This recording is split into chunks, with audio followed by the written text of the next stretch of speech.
The Hedge Knight is the truest kind of knight, Dunk. Other knights serve the lords who keep them, of whom they hold their lands. But we serve, where we will, the men whose causes we believe in. Sir Arlan of Pennytree to Ser Duncan the Tall, the Hedge Knight.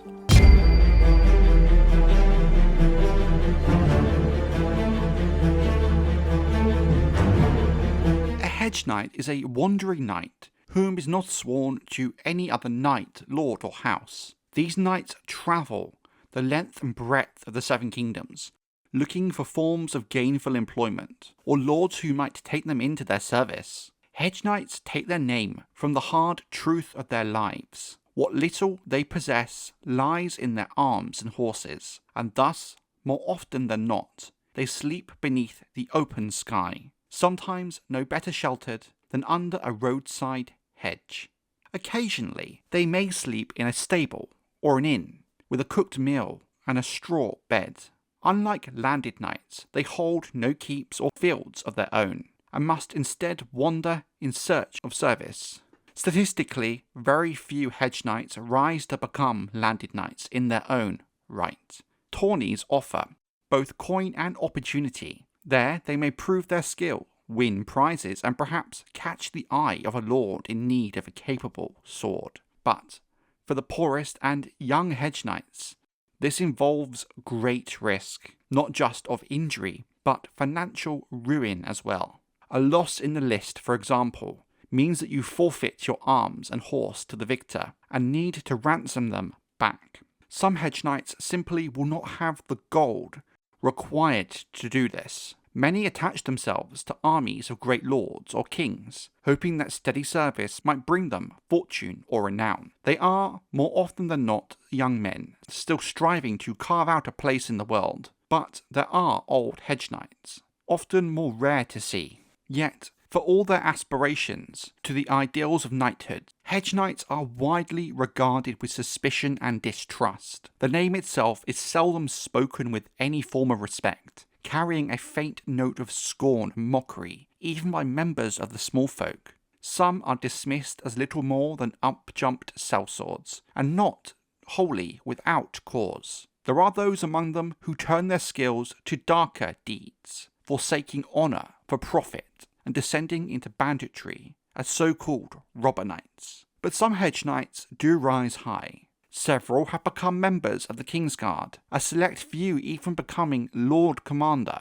Some have joined organisations such as the Warrior's Sons, the militant arm of the faith. Some hedge knights also play huge roles in the wider history of Westeros, from the Dance of the Dragons to the War of the Five Kings. Across the books, there has been 26 named hedge knights, each with differing extents of history and lore detailing their lives. In this video, we're going to be taking a look at each and every one of these hedge knights. The first known hedge knight in canon that we know about is Sir Humphrey the Mummer, who was active around 10 AC. He was one of the original 7 Kingsguard of Aegon the Conqueror, handpicked by Queen Visenya herself. Visenya was a skilled and renowned swordswoman. Thus, choosing Humphrey to be a member of the Kingsguard is a testament to his skill.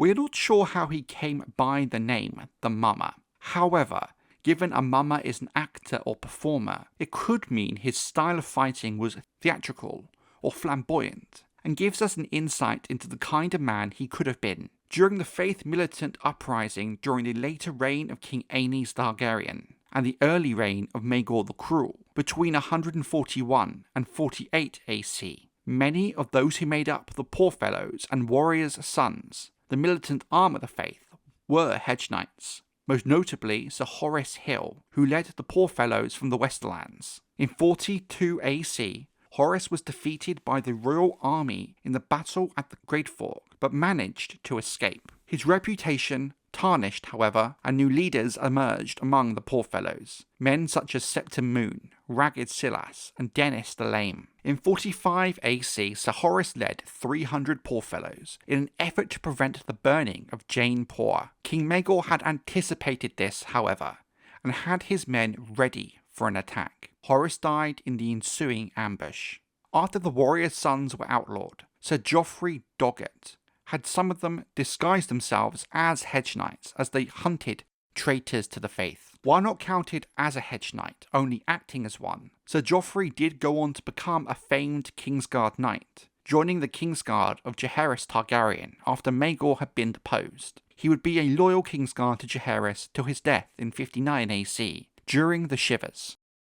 I've never heard of any Ser Duncan the Tall. Do you know every knight in the Seven Kingdoms then? The good ones? I'm as good as any. After the tourney, they all know that. Egg and Dunk, the Hedge Knight.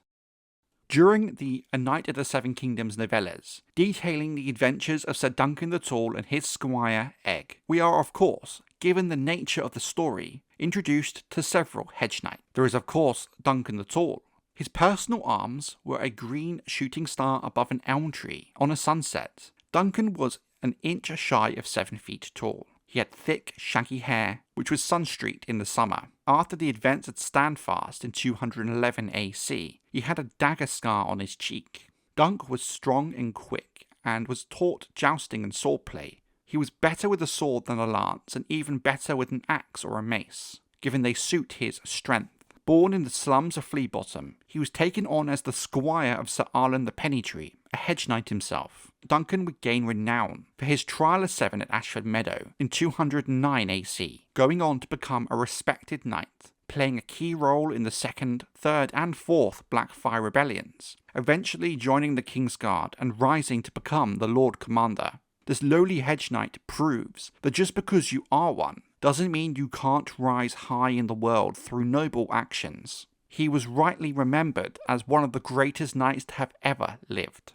Duncan of course learned much of what he knew from Sir Arlan of Pennytree. Arlan was known as a kindly man, generous with giving praise, and he enjoyed watching sunsets. Over his time as a hedge knight, he'd be taken into the service of several great houses, including House Dondarrion, and technically House Targaryen during the first Blackfyre Rebellion, with him fighting at the Battle of the Red Grass Field. While Sir Arlan was a skilled knight beating several high-profile opponents, he is mostly remembered for breaking 7 lances against Prince Baelor Targaryen. Both Arlan and Duncan knew Sir Bennis of the Brown Shield, an example of the less savoury kinds of hedge knights that perhaps have given them such a bad name. Bennis of the Brown Shield was a man little troubled by cleanliness. Standing no more than 5.5 feet, he bore a mouth of rotten teeth, stained red and brown from his constant chewing of sour leaf. His eyes were small, green, and set too close together,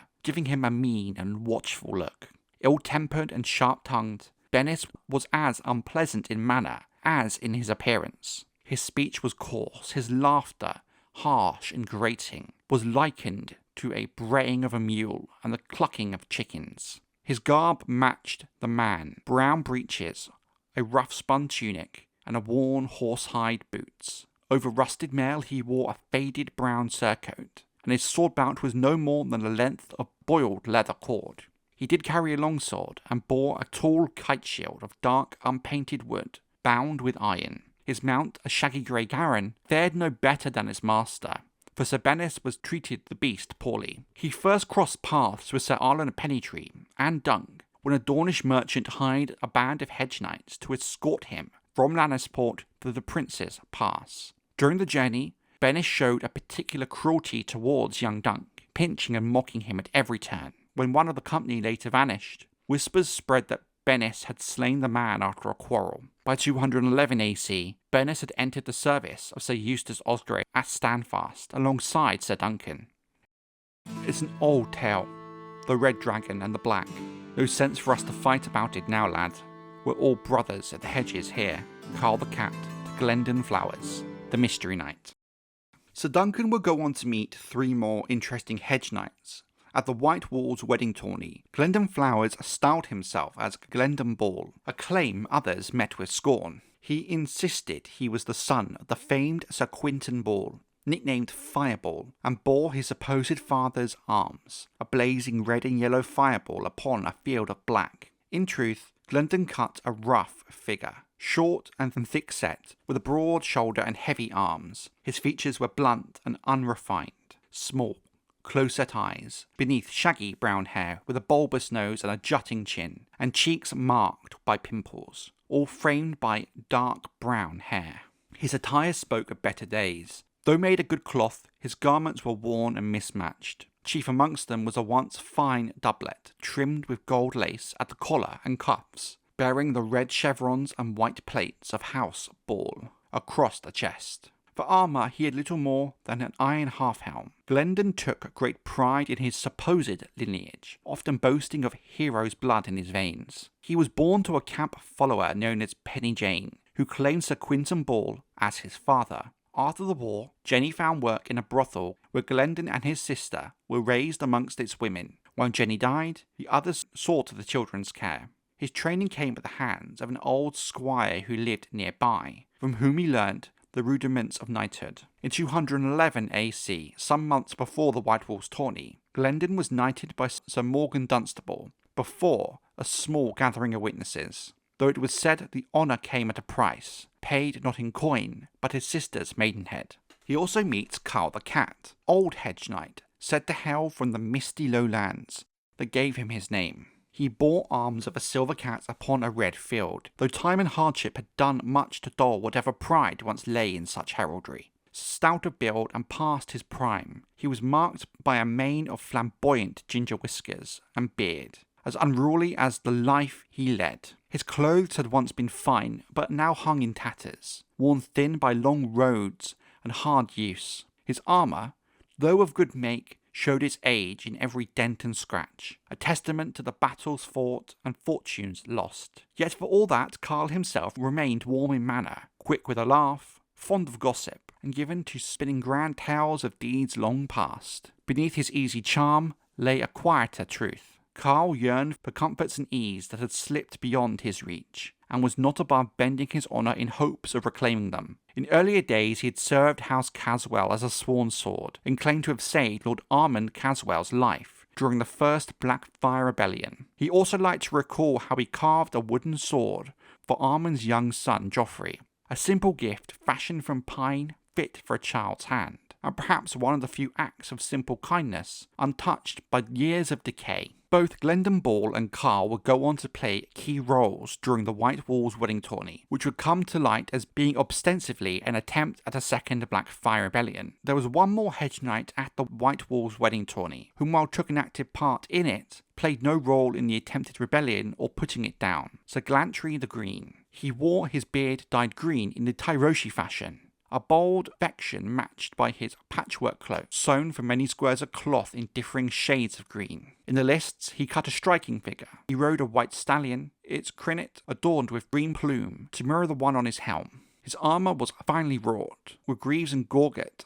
chased in gold, and his shield displayed his personal arms, 9 jade green mullets scattered across a leek green field. At the wedding tourney, Glantry proved his mettle in the tilt yard. He met Sir John the Fiddler in the final joust, and though he fought hard, he was at last unhorsed after 10 hard tilts. The Dance of the Dragons saw hedge knights take part on both sides of the conflict, both in the service of lords and each of the Targaryen factions themselves. The only named hedge knights we have, however, sided with neither, and was a key part in the fall of King's Landing that ultimately sent Rhaenyra Targaryen on the path to her inevitable fate. During the later stages of the war, Perkin the Flea found himself and his squire in King's Landing as the mood of the small folk turned dangerous. During what became known as the Moon of Madness, Perkin set a crown upon the head of his squire, Trystane, proclaiming him a natural son of the late King Viserys. To swell his ranks, he bestowed knighthoods freely upon any man willing to swear to his cause, and in this way he gathered hundreds beneath his banner. So freely knighting so many in such a manner is heavily frowned upon by knights, and speaks a lot to the character of Sir Perkin. Perkin and his men would win several small skirmishes with the City Watch, taking control of a small part of King's Landing, even raising his banner above the river gate. Less than half a day after Rhaenyra Targaryen fled King's Landing, Perkin and his rabble of gutter knights, far outnumbering the castle garrison, appeared before the gates of the Red Keep, demanding its surrender. Sir Garth the Harelip, placing his faith in Perkin's mercy, ordered the gates open, his trust repaid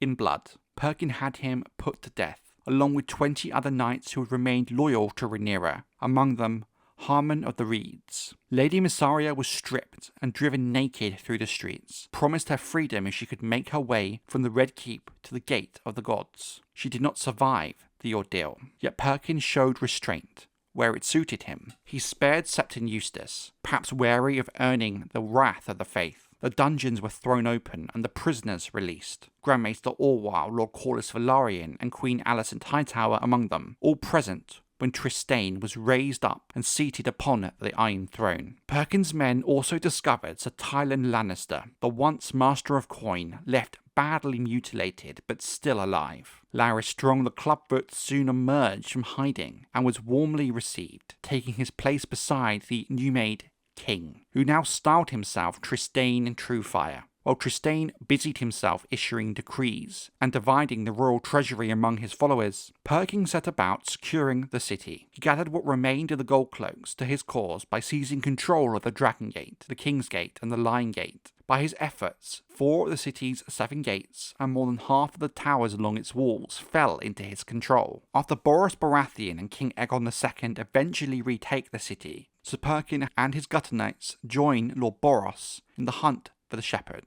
While the Stormlanders advance up Rhaenyra's hill from the west, Perkin and his rabble claim the steeper southern slope, converging on their quarry.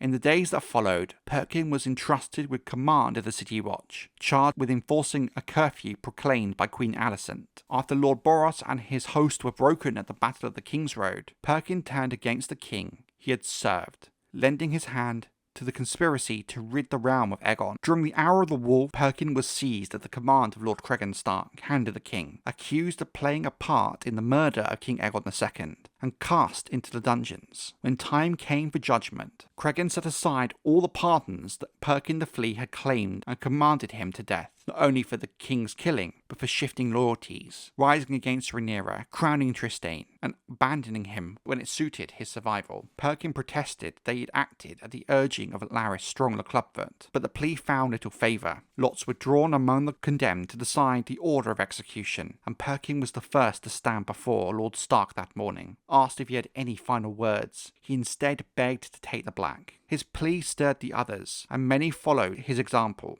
In this way, Perkin's life was spared. Soon after, he was sent north from the capital aboard Sir Medric Manderly's galley, the North Star, to take his vows and join the Night's Watch. Viserys told her tales of knights so poor they had to sleep beneath the ancient hedges that grew along the byways of the 7 kingdoms. Dany would have given much and more for a nice thick hedge, preferably one without an anthill. The Thoughts of Daenerys Targaryen. A Dance with Dragons, Chapter 71. Daenerys 10.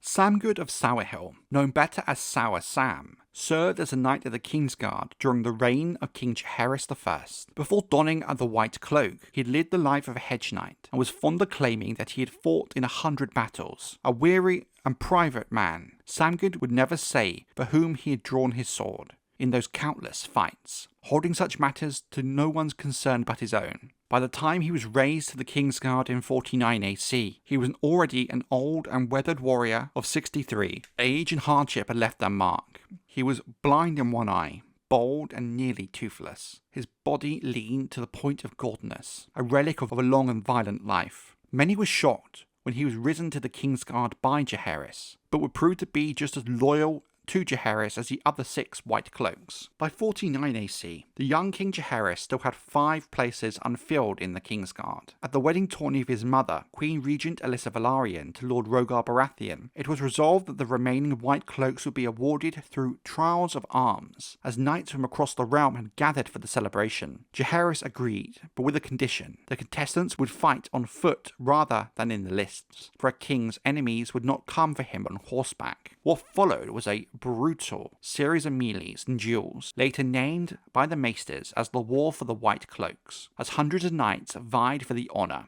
Among the 5 who emerged victorious was Sir Samgood of Sourhill. The oldest of them, his long years of battle had sharpened him rather than dulled him, and he proved swifter than men half his age. During the king's youth on Dragonstone, Samgood and his fellow White Swords trained often with Jaehaerys, who spent his mornings in the yard honing his skills with blade and shield. Samgood was also present when the young Prince Baelon visited the dragon pit and is said to have remarked that the boy must either have been fearless or mad after watching him strike Balerion the Blackdread upon the nose, an act that would earn the prince the name Balon the Brave. In 59 AC, when the deadly sickness known as the Shivers swept through King's Landing, Samgud fell victim alongside his sworn brother, Sir Victor the Valiant. He was 73 at the time of his death, his long life of war and service brought to a quiet end by disease. During the Dance of the Dragons, a hedge knight known as Harry Penny sided with the Rivermen and thus the Black faction. He played a key role during the Battle of the Red Fork and at the Battle of Acorn Hall,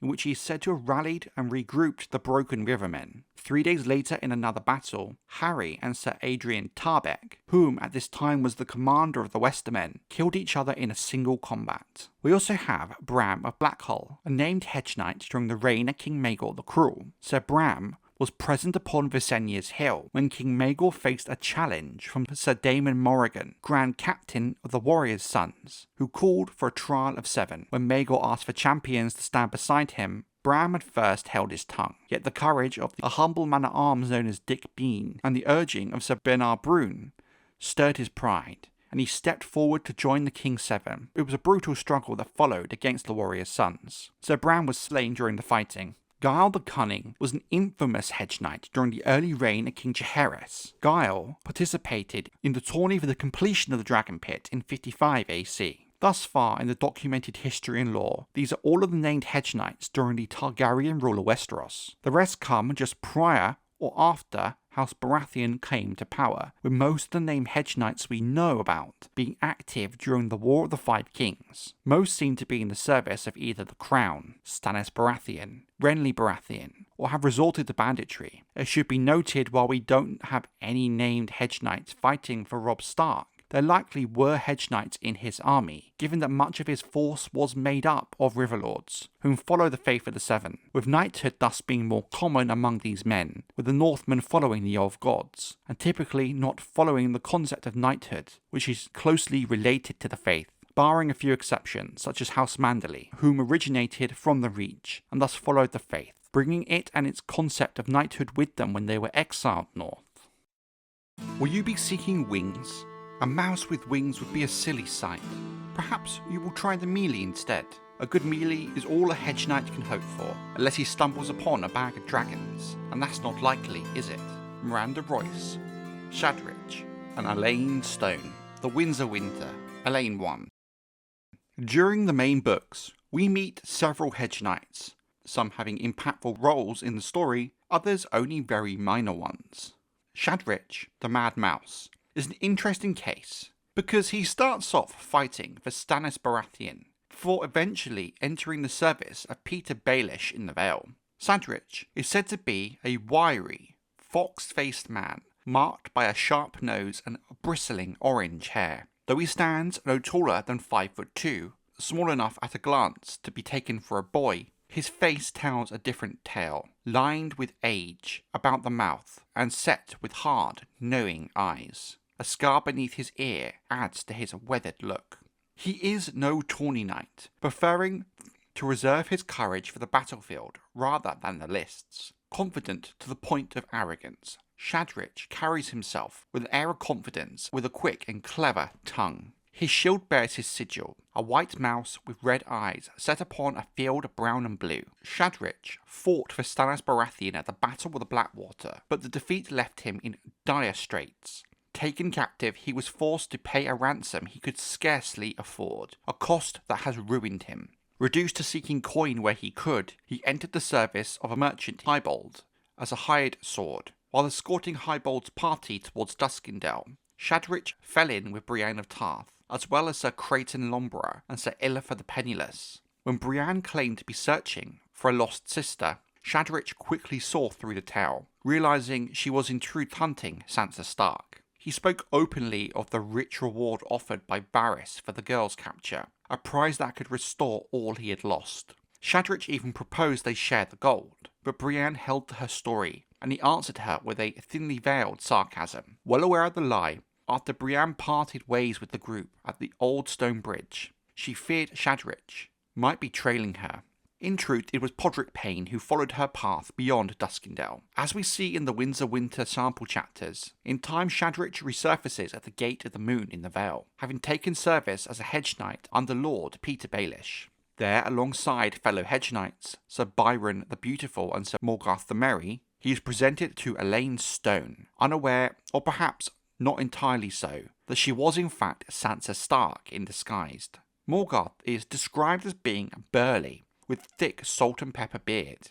He has a red, bulbous nose with broken veins and large, gnarled hands, where Sir Byron is described as young and elegant, with thick, blonde hair. On the eve of the tourney for the Brotherhood of the Winged Knights at the Gate of the Moon, Elaine, while greeting arriving guests, collides with Shadrich, but he catches her before she can fall. In this brief exchange, he tells her and Miranda Royce that he has no intention of entering the joust. When Elaine suggests he might instead try his hand in the melee, he replies wearily that Hedge Knights are ever glad of a melee, failing, of course, the chance of a bag of dragons. Later during the feast, Elaine shares a dance with him, as she does with many of the other gathered knights.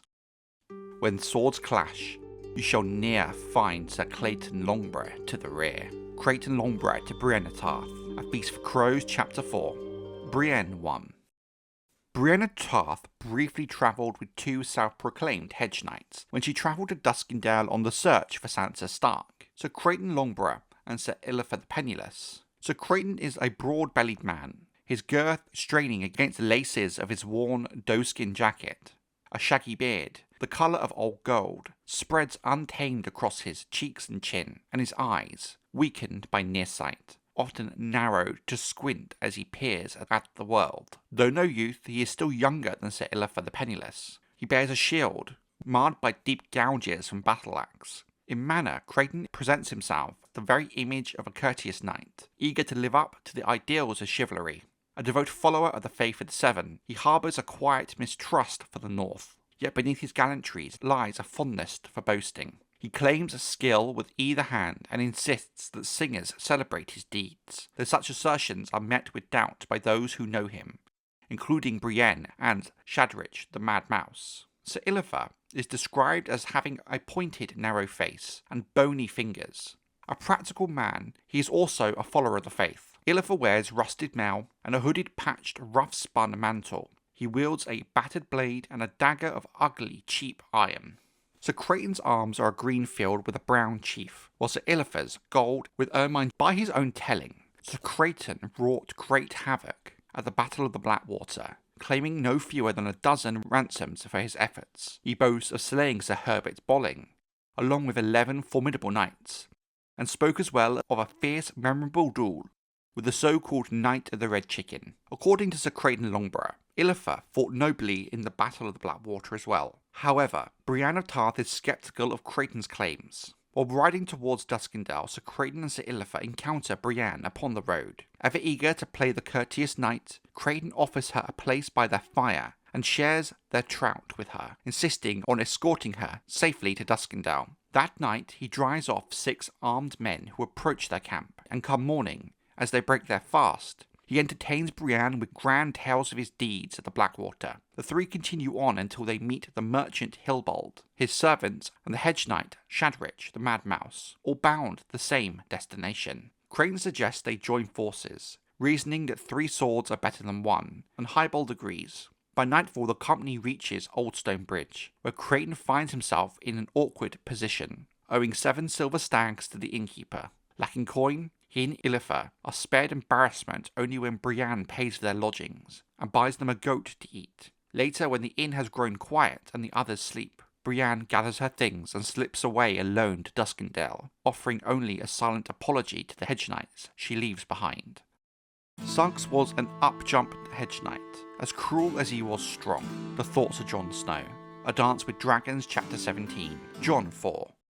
Sir Clayton Suggs is a knight of House Sugg and a supporter of Stannis Baratheon. He claims also to be a Hedge Knight. His coat of arms is a winged pig. Clayton is a short, thick-set man, balding and coarse in appearance, with a mouth of broken brown teeth. His smile, his small piggish eyes, and the blackheads that dot his nose give him a brutish cast, matched by a deep, rough voice. Older than Lord Harwood Fell, he carries himself with the hard edge of a man long accustomed to violence. Once a hedge knight of low-born stock from Fleabottom in King's Landing, Clayton rose to become a close companion and enforcer to Sir Godfrey Faring, serving him as a strong right hand. Though undeniably brave and powerful, he is as crude as he is capable, with a cruel streak that shows itself most clearly in his fondness for torment. His devotion to the Lord of Light seems less a matter of faith than a matter of appetite, for he takes grim pleasure in the burnings and sacrifices demanded by R'hllor. It is said he once kept company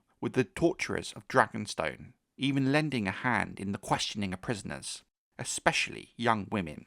He later rode with Stannis Baratheon's honour guard, present when the free folk passed through the wall to Castle Black after the battle beneath it.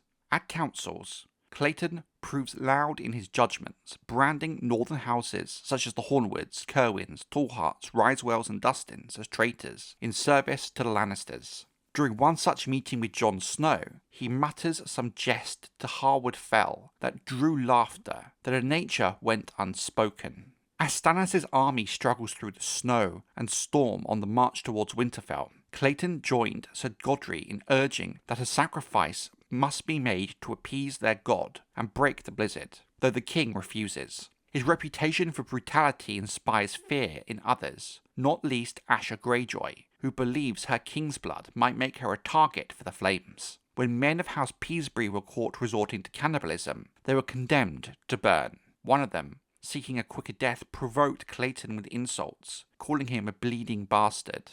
The ploy succeeded. Clayton slew him with a knife before the flames could take him. Later he mocked Asha after the execution, only to be cut short by Alysanne Mormont and Justin Massey. When Asha reminds him that Stannis punishes rape with gelding, Clayton merely laughs, saying he would sooner see her burned. When riders were sighted approaching their camp, Clayton showed a measure of urgency, ordering Asha to warn the king, believing enemies were upon them. The threat proved false, however. The newcomer was Tycho Nestoris of the Ironbank, with an escort that included some of Asha's own Ironborn.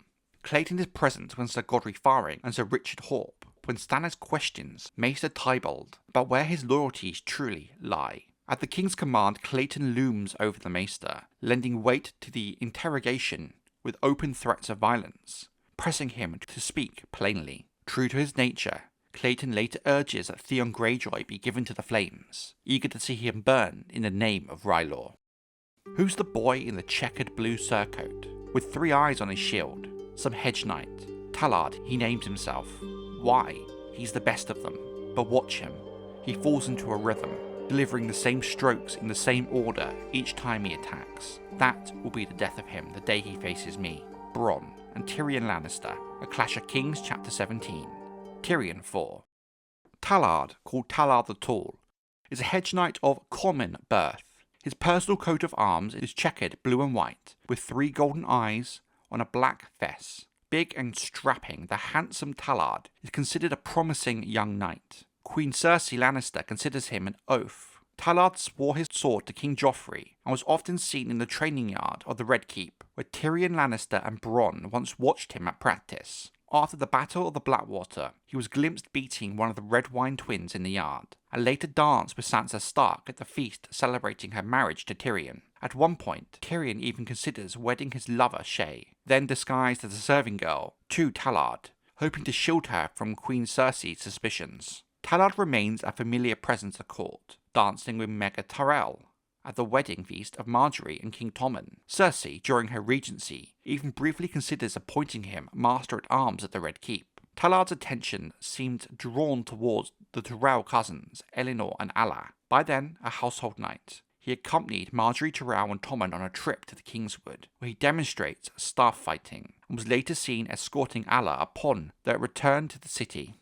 His fortunes took a darker turn when the Blue Bard, under torture, named him among Queen Margaery's supposed lovers. Seizing upon the accusation, Cersei had a warrant issued for his arrest. Tallard resisted, wounding 3 gold cloaks before being subdued. He was then thrown into dungeons, held alongside the other falsely accused under the watch of Qyburn. There are 4 more hedge knights named in the main book. However, we do not know that much about them compared to the others we've talked about so far, but for the sake of this video, it does seem appropriate to talk about them regardless. Pate of the Blue Fork, also known as Sir Pate of Seven Streams, is a hedge knight from Seven Streams in the northern Riverlands. Pate was brave and wanted to make a great name for himself. However, he was also stringy, and some considered him an oaf. He married Ameria Frey, the eldest daughter of Merritt Frey, after she was caught in the stables of the twins, sleeping with 3 grooms at the same time. The bard, Tom of Seven Streams, Pate's cousin, sang at his wedding to Amory, but afterwards, Pate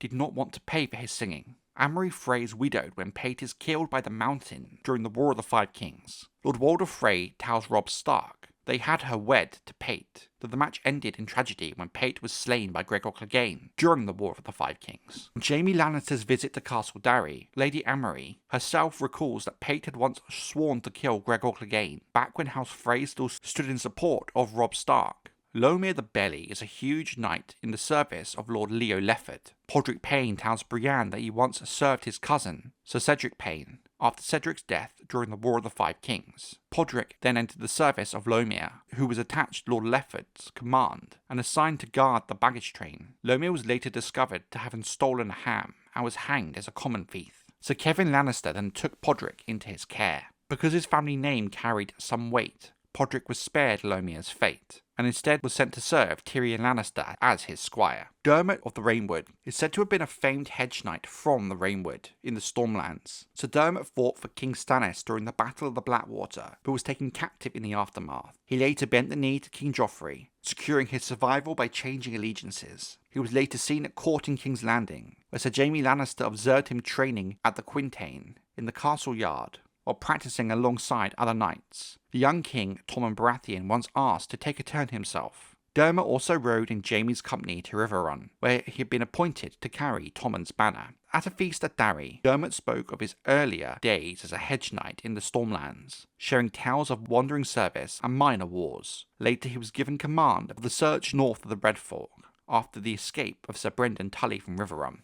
The hunt ended poorly. Dermot returned without success after being set upon by wolves, losing 2 of his sentries in the attempt, while Brendan slipped away. We also know of Sir Will the Stork. Brienne of Tarth recalls that Sir Will served in King Renly Baratheon's host, which was encamped beneath the walls of Highgarden. Among the knights present, he took part in a wager concerning who might win Brienne's maidenhead. In pursuit of his boast, he even went so far as to offer to massage her shoulders, claiming he could work out the knots in her muscles. The scheme was brought to an abrupt end when Randall Tarly discovered the wager and put a stop to it. After the affair was exposed, Brienne later sought out Sir Will and defeated him during the Melia Bitterbridge. He would ultimately meet his end at the Battle of the Blackwater.